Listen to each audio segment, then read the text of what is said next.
જામનગર મહાનગરપાલિકાની standing committee સમક્ષ રજૂ કરાયું વર્ષ 2026-27નું ડ્રાફ્ટ બજેટ. મનપા કમિશનરે વર્ષ 2026-27 માટે 1,860 કરોડનું ડ્રાફ્ટ બજેટ રજૂ કર્યું. આ બજેટમાં નાગરિકો પર વિવિધ વેરા વધારાનો બોજ સૂચવવામાં આવ્યો છે.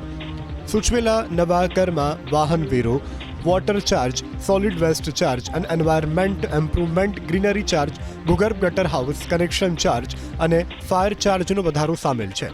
આ ઉપરાંત રણલ તળાવ અને એમ્યુઝમેન્ટ પાર્ક, રમણલાલ તળાવ, jogging walking Ranjit Sagar park અને સિટી મ્યુઝિયમની પ્રવેશ ફીમાં પણ વધારો સૂચવાયો છે. સ્ટ્રીટ લાઇટ ચાર્જમાં પણ વધારો પ્રસ્તાવિત છે. આ તમામ વેરો વધારાને કારણે નાગરિકો ઉપર કુલ 9.10 કરોડનો વધારાનો બોજ આવશે. આ ડ્રાફ્ટ બજેટ અને સૂચવેલા વેરા વધારા અંગે આગામી જનરલ બોર્ડની બેઠકમાં વિસ્તૃત ચર્ચા કરવામાં આવશે. જામનગર મહાનગરપાલિકાની સ્ટેન્ડિંગ કમિટી સમક્ષ રજૂ કરાયું વર્ષ 2026-27નું ડ્રાફ્ટ બજેટ. મનપા કમિશનરે વર્ષ 2026-27 માટે 1,860 કરોડનું ડ્રાફ્ટ બજેટ રજૂ કર્યું. આ બજેટમાં નાગરિકો પર વિવિધ વેરા વધારાનો બોજ સૂચવવામાં આવ્યો છે.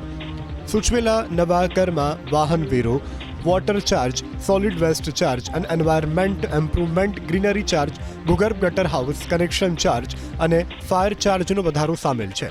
આ ઉપરાંત રણલ તળાવ અને એમ્યુઝમેન્ટ પાર્ક, રમણલાલ તળાવ, jogging walking Ranjit Sagar park અને સિટી મ્યુઝિયમની પ્રવેશ ફીમાં પણ વધારો સૂચવાયો છે. સ્ટ્રીટ લાઇટ ચાર્જમાં પણ વધારો પ્રસ્તાવિત છે.